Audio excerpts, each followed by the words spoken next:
আপনার সাথে মোটা করে কালো করে একটা ভদ্রলোককে দেখা যায়, উনি আপনাকে এই বিয়ে থেকে প্রলোভন দেখিয়ে মানে বিভিন্ন এই মেয়েকে ছেড়ে দাও, ভালো মেয়ে পাবা, আমি শুটিং করায় সুন্দর মেয়ে পাবো, এই ধরনের কথাও আসছে। সেই লোকটা পারভেজ ভাই, আমি একটু ওনাকেও সামনে আনতে চাই। এই পোলাটা ওই এনে হেন আপনি তাকে ও এই শর্মিলা এই দাঁড়ান আমি উত্তর দেই। এই পোলা এই শর্মিলা সংসার টিকিয়ে রাখার জন্য এতবার মানে বুঝাইছে এবং ওরে বুঝাইছে যেটা ভাষায় প্রকাশ করার মতো, বরঞ্চ এই ছেলেটার ওই যে মোহনা নামের যে মেয়েটা আছে না, এই মোহনা বলে দেয় আগে, আমার কাছে রেকর্ড আছে, এই মোহনা আগে ভালো যাইতো যে মেয়ের সাথে এখন ঘুরতেছে, এবং এর বিয়ে করছে দুইটা, গাজীপুরে 2 জামাই রাখছে, এখন পূর্বাচল আর একটা জামাই রাখছে অবিবাহিত কইয়া, এর মোট 4টা বিয়ে হয়েছে, বাড়িতে একটা সন্তান ও বাচ্চাও আছে, এই মেয়েও আর ইউজ করতেছে এত ডি জামাইছে।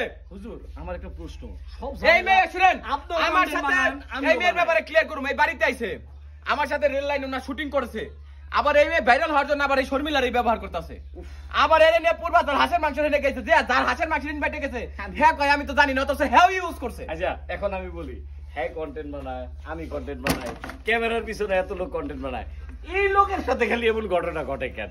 আমার প্রশ্নটা খালি এই জায়গায়। তো আমি এখন বলতে যাচ্ছি, এইখানে মোট 2 মণ দুধ ছিল, আমি অপচয় করতে দিব না, অপচয়কারী হচ্ছে শয়তানের দুলাভাই, আমি দুধগুলো নিয়ে যাবো।